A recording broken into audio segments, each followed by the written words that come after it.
Exemple 4.4.7, on résout des équations trigonométriques impliquant les fonctions sinus. En A, lorsqu'on regarde l'équation à résoudre, c'est qu'on cherche la valeur d'un angle, qu'on appelle x ici, pour lequel son sinus vaut moins 0.75. Sur le cercle trigonométrique, si je situe les endroits potentiels pour respecter cette équation, je vais être ou bien dans le 3e ou 4e cadran. L'endroit exact où je les place, on décide pas à être précis, c'est plus pour me rappeler qu'il y a deux valeurs potentielles dans sur notre cercle, dans notre réponse. Puisque quand je prends ma calculatrice et que je calcule et que j'évalue arc sinus de moins 0,75, donc arc sinus sur votre calculatrice avec la touche sin moins 1. Donc lorsque j'utilise la touche sin moins 1 et que je calcule moins 0,75, ça nous donne moins 48,59 degrés. Comment interpréter ce résultat? Il faut comprendre que la fonction arc sinus est définie entre moins 90 degrés et plus 90 degrés. Moins pi sur 2 et pi sur 2. Une calculatrice ne peut nous retourner, une fonction ne peut nous retourner qu'une seule valeur. Si le domaine était ailleurs que moins pi sur 2 à pi sur 2, de moins 90 à 90 degrés, mais il y aurait peut-être deux valeurs possibles. La calculatrice ne serait plus donnée de la tête. Donc, on obtient moins 48,59, mais il faut bien comprendre que selon le domaine qui va être défini, il va falloir s'ajuster, puisqu'on sait qu'il y a d'autres points dans le cercle qui peuvent respecter cette équation. Autrement dit, lorsque vous avez trouvé une première valeur, déterminez laquelle, où elle se situe. Moins 48,59, c'est clairement dans mon quatrième cadran. Si j'avais à représenter moins 48,59, c'est donc un déplacement négatif, c'est ici. Il y a une deuxième valeur qui n'est pas donnée par la calculatrice que je dois moi-même aller chercher. Mais avant de faire ça, on va regarder plus précisément le domaine. On voit que le domaine de définition est entre 180 et 630.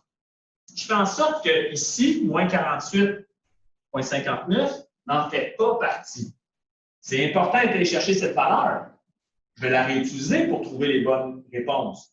Mais moins 48,59, bien que ça donne, son sinus donne moins 0,75, ce n'est pas dans l'intervalle prescrit.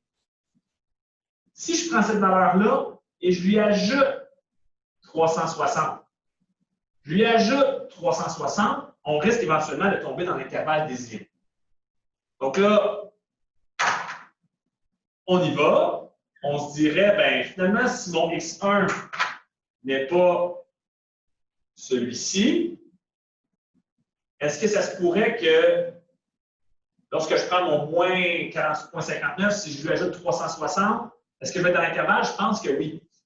Donc, si je prenais mon arc sinus de moins 0,75 et que je lui ajoute 360 degrés, donc arc sinus, n'oubliez pas que c'est sin moins 1, ça nous donne 311,41. Là, ça fonctionne. Là, on est dans l'intervalle. Est-ce que je pourrais prendre cette valeur-là et encore une fois lui ajouter 360? Rien ne m'empêche de le faire. Donc, je vais prendre plus 360 fois 2, donc plus 720 degrés. Donc, moins 48, j'ai fait un tour. J'ai tombé sur 311,41, c'est dans l'intervalle. Je fais un autre tour. Donc, ça veut dire qu'on fait plus 720. Est-ce que c'est dans l'intervalle désiré? Non, c'est plus grand que 630. Pas bon. Donc, jusqu'à présent, j'ai trouvé une seule valeur, 311,41. Mais qu'en est-il de celle-là ici? Comment je fais pour la trouver? On va faire la symétrie. Sachant que cette valeur ici de moins 48,59, par symétrie, il faut comprendre que la valeur ici, dans le sens inverse, va donner 48,59. Okay. Si on prend l'opposé de notre réponse, on se retrouve ici sur le cercle, Donc, de 0 à 48,59. Et là, tout ce qu'il nous reste à faire, c'est d'ajouter 180 degrés. Donc, 180 degrés plus 48,59 va nous donner une troisième réponse. Autrement dit, je prends mon arc sinus, mais je prends la valeur de sens opposé. Et je lui ajoute 180 degrés. Et cette valeur-là fait bel et bien partie de l'intervalle 180-630. Est-ce que ça s'arrête là? Ben non. Parce que comme je disais tantôt, là, mon angle ici qui est de 228,59, donc 180 plus 48,59, ben, je peux lui ajouter encore une fois 360. Donc, il va y avoir un quatrième point. 28. Donc, on a 1, 2, 3 réponses à notre problème. Vous pouvez vérifier que chacune de ces valeurs font partie de l'intervalle et lorsque vous calculez son sinus, ça donne bel et bien moins 0,75. Dans mon deuxième exemple, on a une valeur de sinus qui est positive. Donc, sur mon cercle, les endroits potentiels qui sont représentés par cet angle, ce point, vont être soit dans le premier ou dans le deuxième cadran, puisque c'est là que les valeurs en grec sont positives. J'ai deux valeurs potentielles. Pourtant, lorsque je calcule l'angle un angle à l'aide de la fonction arc sinus, une seule valeur va être retournée. Donc, si je fais arc sinus, donc sin moins 1 de 0,72, vous obtiendrez 46,05.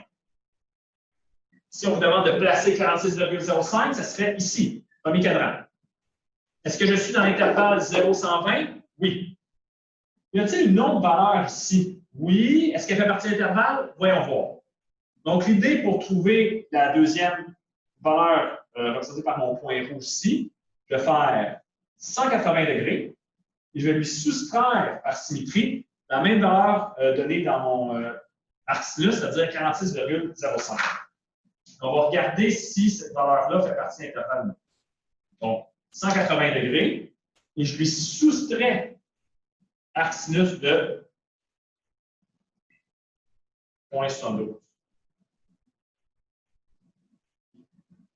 Ça donne 133,95. On se rend compte que cette valeur n'est pas dans l'intervalle souhaité, donc ça ne fait pas partie de la réponse. Si vous ajoutez ou vous enlevez 360, vous ne tomberez pas plus dans l'intervalle. Donc, il y a une seule réponse ici, c'est 46,05. Exemple 4.4.8, on travaille avec la fonction tangente. Donc, si on cherche à trouver un angle θ ici, bien, on aurait comme premier réflexe, évidemment, d'utiliser la touche arc-tangente, c'est-à-dire la touche tan-1 sur la calculatrice. Lorsqu'on calcule arc-tan de 3, on obtient un angle comme réponse. On obtient, en arrondi au décimal, 71,57 degrés. Maintenant, l'angle en question ici doit aller de 0 à 360 degrés. Et on doit se poser la question, est-ce qu'il n'y aurait pas un autre angle à l'intérieur de l'intervalle pour lequel on a aussi une tangente θ qui donne 3. Donc, 71,57 degrés, c'est à peu près ici, disons. Petit truc pour comprendre ce qui s'en vient. La fonction tangente, on peut l'exprimer comme sin θ sur cos θ. Donc, dans les simplifications de fonctions trigonométriques, de rapports trigonométriques, sin sur cos, ça nous donne tan. Eh bien, si on a une valeur ici de tangente qui nous donne 3, on a un signe positif dans le premier cadran. Prenons par symétrie un angle de la même famille dans le troisième cadran. Un angle pour lequel les coordonnées en X et Y sont les mêmes au signe près. Quand on fait sin sur cos positif sur positif, ça donne un plus. Si on fait sin sur cos négatif sur négatif, ça va également donner un positif. Donc, les signes n'ont plus d'importance. Lorsqu'on utilise la fonction arc-tangente, l'autre valeur sur le cercle est toujours à 180 degrés d'écart. Donc, on ajoute ou on enlève 180, on va obtenir le même rapport tangent. Évidemment, si on ajoute 360, on retombe sur le même point. Mais dans le cas ici, si j'ai 71,57, pour trouver mon deuxième point, je vais ajouter 180 degrés. Donc, pour la fonction arc-tangente, c'est toujours une addition ou une soustraction de 180 degrés pour tomber sur des valeurs qui ont les mêmes rapports. Lorsqu'on fait arctang de 3 plus 180, ça nous donne 251,57. Ça fait également partie de l'intervalle. Ce sont les deux seules réponses. Si vous ajoutez 360 degrés ou enlevez 360 degrés à ça, si vous ajoutez ou enlevez 360 ou même 180 degrés, parce qu'on reviendra à ce point-là, on va sortir de l'intervalle. Donc ici, on a deux réponses. En B, donc un, c'est une valeur que j'ai inventée, puis s'il n'y avait pas de valeur décrite, là. Si je fais arc-tangent de 1, 45 degrés. En 45 degrés, le sin et le cos est pareil. Sin et cos de 45 degrés donnent la même chose. Comme sin sur cos donne une tangente, bien, pas pour rien que si les deux sin et cos sont pareils, le rapport va donner 1. Est-ce que 45 degrés fait partie de l'intervalle 0,200? Oui. Donc, 45 degrés, c'est ici. Quelles sont les autres valeurs pour l'équation? Réponse. Donc, si je fais 45 degrés plus 180, est-ce que ça me donne juste dans l'intervalle prescrit? Non. Ce n'est pas dans l'intervalle. Donc, ici, il y a une seule réponse. 45 degrés. Si j'avais eu des valeurs dans le troisième, quatrième cadran, l'histoire de plus 180 ou moins 180 là, pour obtenir une valeur avec la même tangente, ça fonctionne. Okay. Voilà, un des exemples. À vous de jouer.